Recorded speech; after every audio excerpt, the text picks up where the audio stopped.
Assalamualaikum warahmatullahi wabarakatuh.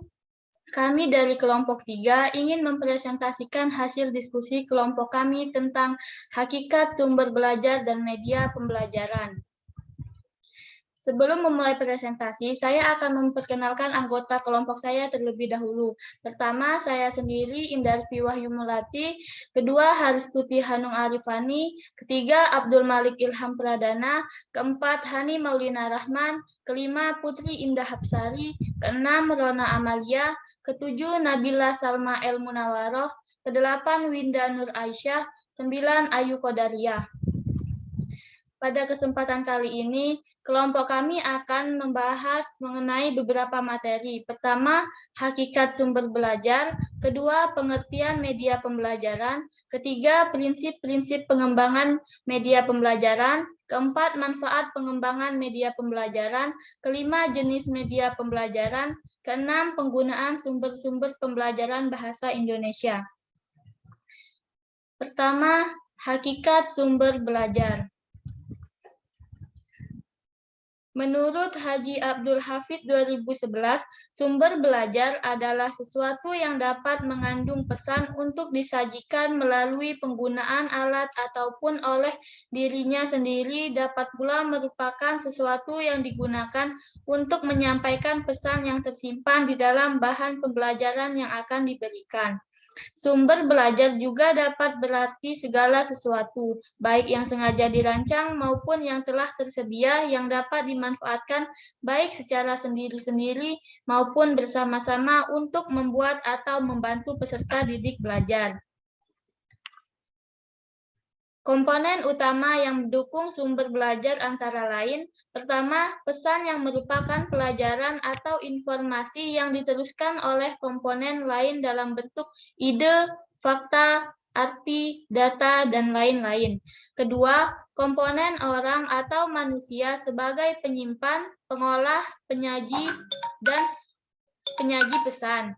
Ketiga, komponen alat sesuatu yang digunakan untuk menyampaikan pesan yang tersimpan di dalam bahan. Keempat, komponen teknik prosedur rutin atau acuan yang disiapkan untuk menggunakan bahan, peralatan, orang, dan lingkungan untuk menyampaikan pesan. Baiklah, selanjutnya akan dilanjutkan oleh Hani.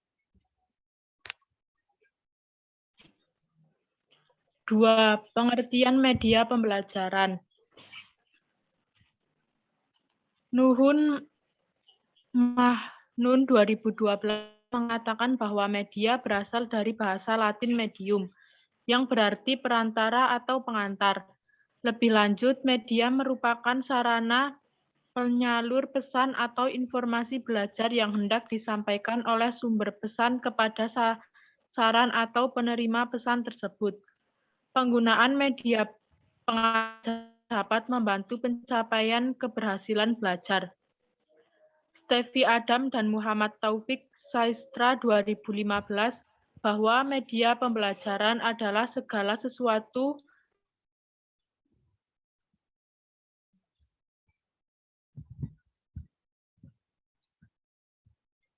materi pelajaran kepada siswa, sehingga memudahkan pencapaian tujuan pembelajaran yang telah dirumuskan. Dari pengertian di atas dapat disimpulkan bahwa media pembelajaran adalah alat bantu dalam proses belajar mengajar, pikiran, perasaan, perhatian, dan kemampuan atau keterampilan belajar sehingga dapat mendorong terjadinya proses belajar. Baik, yang selanjutnya akan disampaikan oleh rekan saya, Fani. Terima kasih. Saya akan melanjutkan tentang prinsip-prinsip pengembangan media pembelajaran. Menurut Kisworo, pengertian media pembelajaran sebagai berikut. 1. Media yang dipilih harus sesuai dengan tujuan dan materi pembelajaran. Metode pengajar yang digunakan serta yang wajar. 2. Untuk dapat memilih media yang tepat, guru harus mengenal ciri-ciri dan tiap-tiap media pembelajaran harus berorientasi pada siswa yang belajar. 4. Pemilihan media harus mempertimbangkan biaya pengadaan, ketersediaan bahan media, mutu media, dan lingkungan fisik tempat siswa belajar.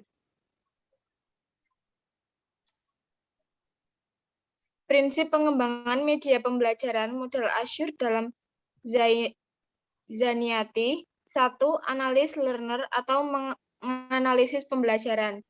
Dengan analisis pembelajaran, guru dapat dengan strategis merencanakan pembelajaran yang disesuaikan dengan kebutuhan spesifik siswa. Faktor kunci yang perlu diperhatikan dan menganalisis pembelajaran seperti karakteristik umum, kompetensi dasar, spesifik, dan gaya belajar. 2. State objektif. Menyatakan standar dan tujuan belajar untuk mata pelajaran. Apa hasil belajar yang ingin dicapai oleh siswa, kemampuan harus saya.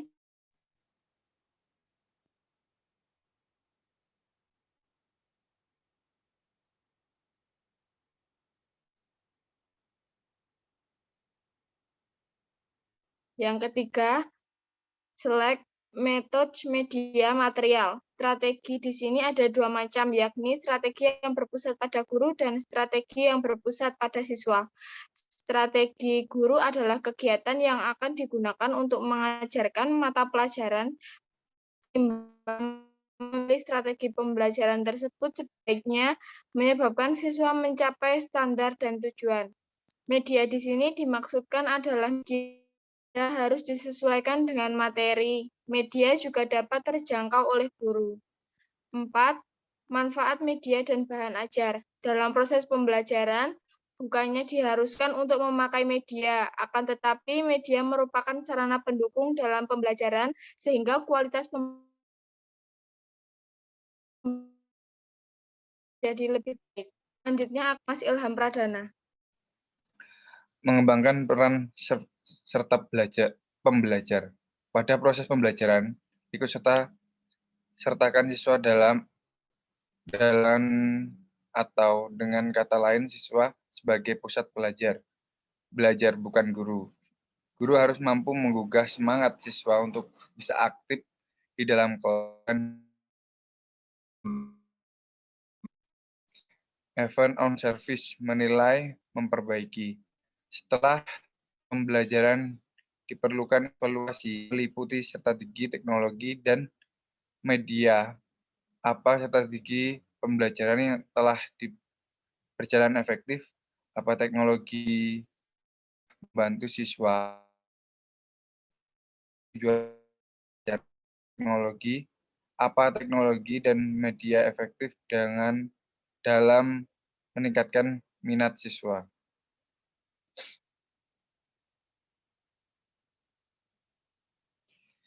Prinsip pengembangan pembelajaran adalah guru harus menganalisis pembelajaran siswa. Tujuan pembelajaran yang akan disampaikan guru harus mampu memilih metode dan media yang paling sesuai dengan materi yang akan disampaikan guru.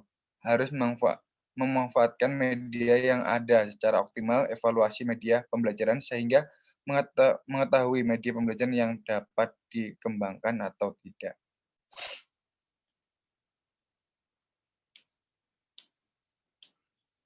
Manfaat pengembangan media pembelajaran.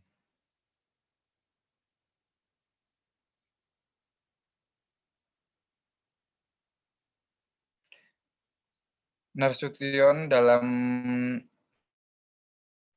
Nurita 2018 halaman 177, manfaat media pembelajaran sebagai alat bantu dalam proses pembelajaran adalah sebagai berikut.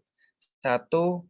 Pelajaran lebih menarik perhatian siswa sehingga dapat menumbuhkan motivasi belajar siswa.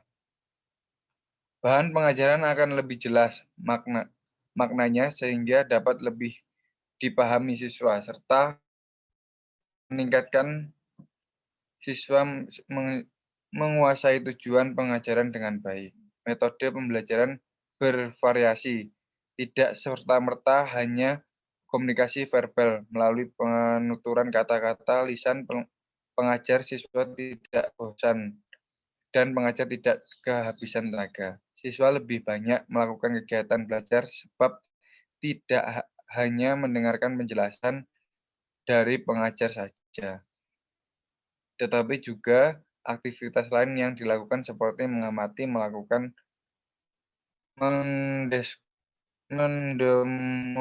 mendemonstrasikan, dan lain-lain.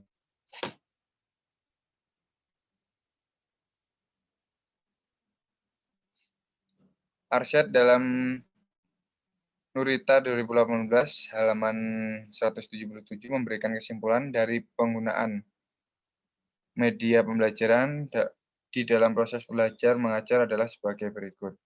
Media pembelajaran dapat memperjelas penyajian pesan dan informasi sehingga memperlancar dan meningkatkan proses dan hasil belajar. Media pembelajaran dapat meningkatkan dan mengarahkan perhatian anak sehingga dapat menimbulkan motivasi belajar, interaksi yang lebih luas langsung antara siswa dan lingkungan. Media pembelajaran dapat mengatasi keterbatasan indera ruang waktu. Media pembelajaran dapat memberikan kesamaan pengalaman kepada siswa tentang peristiwa di lingkungan. Selanjutnya akan disampaikan oleh Mbak Putri Indah.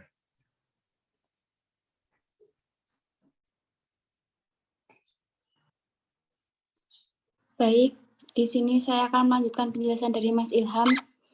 Dan dari pendapat di atas, maka dapat disimpulkan ada beberapa manfaat dari media pembelajaran, yaitu 1. Manfaat media pembelajaran bagi guru, memberikan pedoman bagi guru untuk mencapai tujuan pembelajaran sehingga dapat menjelaskan materi pembelajaran dengan urutan yang sistematis dan membantu dalam penyajian materi yang menarik untuk meningkatkan kualitas pembelajaran. Yang kedua, manfaat media pembelajaran bagi siswa, meningkatkan motivasi dan minat belajar siswa sehingga siswa dapat berpikir dan menganalisis materi pelajaran yang diberikan oleh guru dengan baik, dengan situasi belajar yang menyenangkan dan siswa dapat memahami materi pelajaran dengan mudah. Next, Mbak. Dengan media pembelajaran, maka kualitas belajar menjadi meningkat karena tidak hanya guru yang aktif memberikan materi kepada siswa, tetapi siswa juga dapat aktif di dalam kelas dan terlibat dalam proses pembelajaran sehingga siswa lebih mudah menerima materi yang disampaikan oleh guru.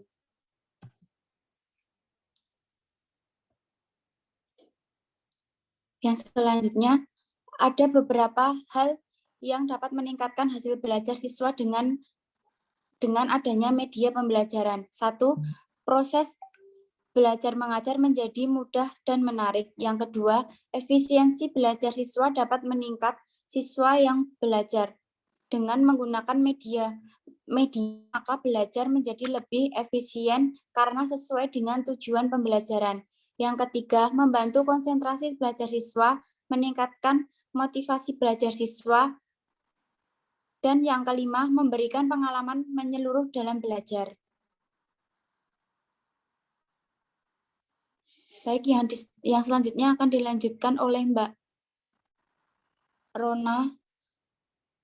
Ya, baik. Saya akan melanjutkan penjelasan dari Mbak Putri. 5. Jenis media pembelajaran. 1. Media visual. Gambar dan foto dengan media gambar dapat mempermudah pendidik dalam menyampaikan pesan atau informasi bahan pelajaran dan juga mempermudah peserta didik dalam memahami materi pembelajaran yang disampaikan oleh pendidik. 3. Peta konsep. Peran media visual seperti peta konsep ini adalah dapat mempermudah peserta didik dalam memahami materi dan menarik minat peserta didik untuk berpikir kritis dan aktif dalam belajar dan juga pembelajaran tidak menjenuhkan. Diagram menyajikan materi dalam bentuk diagram dapat mempermudah memahami isi dari materi yang disajikan, karena diagram berfungsi untuk menyederhanakan suatu persoalan yang kompleks menjadi sederhana dan simpel, sehingga dapat memperjelas dalam penyampaian pesan atau materi pembelajaran. Yang selanjutnya adalah grafik. Grafik sebagai media belajar berfungsi untuk memelihara perbandingan informasi, kualitas maupun kuantitas, dan tidak membutuhkan waktu yang lama dalam memahami materi tersebut, juga sederhana sehingga mempermudah peserta didik dalam memahami materi. Selanjutnya adalah poster. Dalam penyampaian pesan melalui poster akan lebih mudah dimengerti dan difahami oleh para peserta didik karena poster dapat menarik perhatian dan juga mampu untuk mempengaruhi dan memotivasi tingkah laku peserta didik. Yang terakhir adalah peta dan globe. Fungsi peta atau globe dalam media belajar adalah mempermudah peserta didik dalam menunjukkan letak suatu wilayah, provinsi, bahkan negara sehingga dengan benda atau gambar ini. Materi selanjutnya akan dijelaskan oleh Mbak Nabila.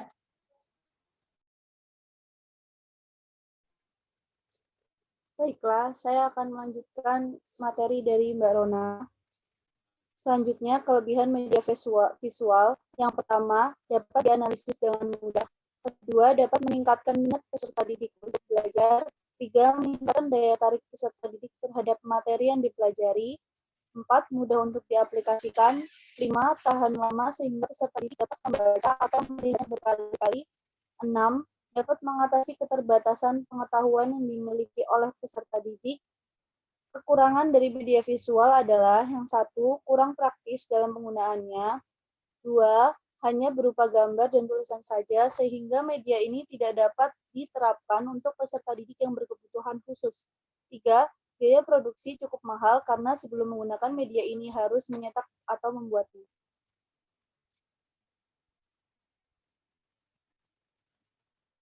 Dua, media audio. Yang pertama adalah laboratorium bahasa. Media ini biasanya digunakan untuk menyampaikan materi pelajaran seperti mendengarkan Indonesia, bahasa Arab, dan bahasa Inggris. Dengan adanya alat ini dapat mempermudah pendidik dan peserta didik dalam mencapai tujuan belajar mengajar. 2, radio, alat yang dapat dipergunakan untuk memfasilitasi proses belajar mengajar dan diterapkan dengan menggunakan indera pendengaran. Fungsi radio sebagai media belajar adalah dapat memberikan informasi-informasi yang dimuat di dalamnya. 3, alat perekam pita magnetik.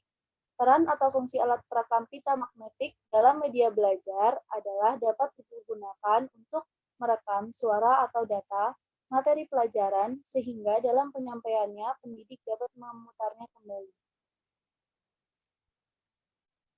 Next. 1, kelebihan media audio. Yang pertama, biaya yang harus dikeluarkan hanya sedikit atau harganya lebih murah. 2, media mudah dibawa dan dipindahkan sehingga mudah dalam penggunaannya. 3, materi dapat diputar kembali. 4, dapat merangsang keaktifan pendengaran peserta didik dan juga dapat mengembangkan daya imajinasi seperti menulis, menggambar, dan sebagainya. Kekurangan dari media audio, yang pertama, media ini bersifat abstrak karena hanya berupa suara saja sehingga pada hal-hal tertentu juga memerlukan bantuan visual. 2, karena media audio ini bersifat abstrak, pemahaman pengertiannya hanya bisa dikontrol melalui kata-kata atau bahasa, serta susunan kalimat. 3, media ini akan berhasil jika diterapkan bagi mereka yang sudah mempunyai kemampuan dalam berpikir abstrak. 4, media ini tidak dapat diterapkan oleh peserta didik yang berkebutuhan khusus, atau lebih tepatnya bagi mereka yang tidak bisa mendengar atau tunarungu. Next.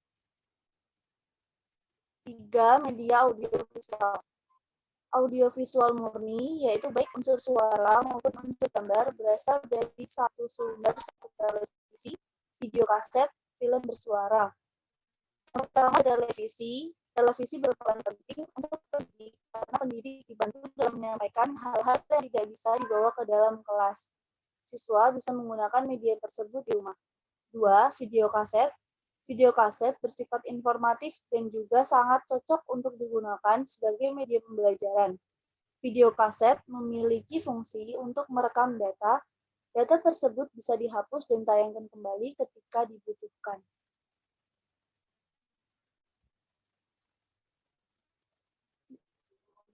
Selanjutnya ada film bersuara. bentuk lama berikut. Kemudian, seiring berjalannya waktu dan kemajuan teknologi, telah memiliki suara dan ribuan gambar dalam rekaman terpisah, dan keduanya menampilkan ekspresi. Dengan menggunakan film bersuara, siswa dapat termotivasi untuk belajar dan mengembangkan minat. Audiovisual tidak murni, yaitu unsur suara dan unsur gambarnya berasal dari sumber yang berbeda seperti film bingkai suara. Selanjutnya, film bingkai suara atau sound slide. Sound slide merupakan gabungan dari slide atau gambar dengan tape audio atau suara. Sound slide sangat efektif untuk proses belajar mengajar dan membuat siswa menjadi kreatif. Karena jika slide suara yang dibuat tersebut bagus, maka akan meningkatkan hasil belajar.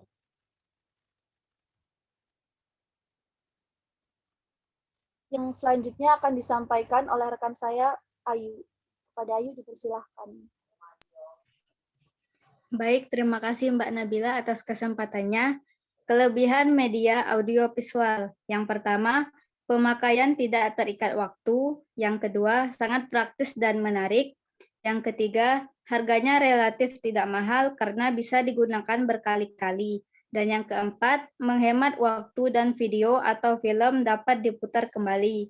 Kekurangan media audiovisual. Yang pertama, jika memutarkan film terlalu cepat, siswa tidak dapat mengikuti. Yang kedua, untuk media film bingkai suara harus memerlukan ruangan yang gelap. Dan yang ketiga, untuk media televisi tidak bisa dibawa kemana-mana karena cenderung di tempat tertentu. Materi yang keenam, penggunaan sumber-sumber belajar bahasa Indonesia.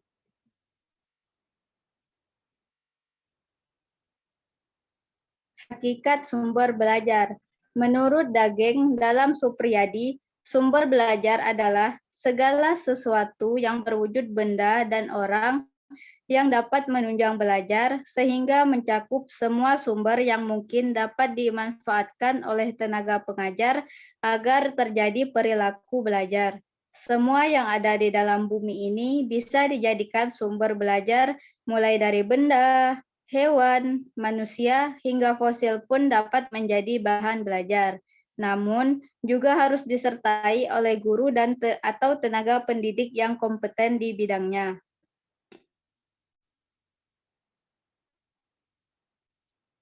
Ruang lingkup sumber belajar. Dalam hal dengan ruang lingkup sumber belajar, Miarso menetapkan seperti pesan, orang, bahan, alat, teknik, dan latar. Kegiatan belajar dapat dilaksanakan di mana saja, seperti di sekolah, di rumah, di tempat kerja, di tempat ibadah, dan di masyarakat luas. Selain itu, belajar juga dapat dilakukan dengan rangsangan dari dalam diri sendiri pembelajar atau internal dan dari apa dan siapa saja di luar dari pembelajar atau eksternal.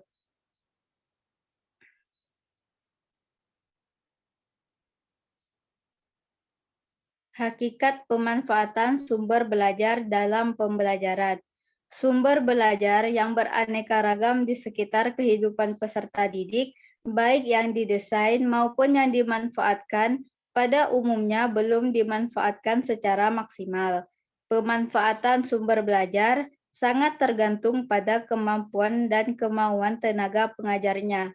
Berbagai faktor yang dapat mempengaruhi usaha pemanfaatan alam sekitar sebagai sumber belajar yaitu 1.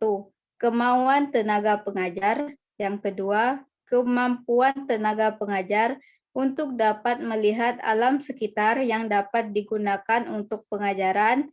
Dan yang ketiga, kemampuan tenaga pengajar untuk dapat menggunakan sumber alam sekitar dalam pembelajaran. Pemanfaatan sumber-sumber belajar tersebut harus sesuai dengan tujuan, kondisi, dan lingkungan belajar peserta didik. Selanjutnya, saya kembalikan kepada moderator. Baiklah, sekian materi dari kelompok kami. Saya ucapkan terima kasih. Apabila ada kesalahan, kami minta maaf. Terima kasih. Salam.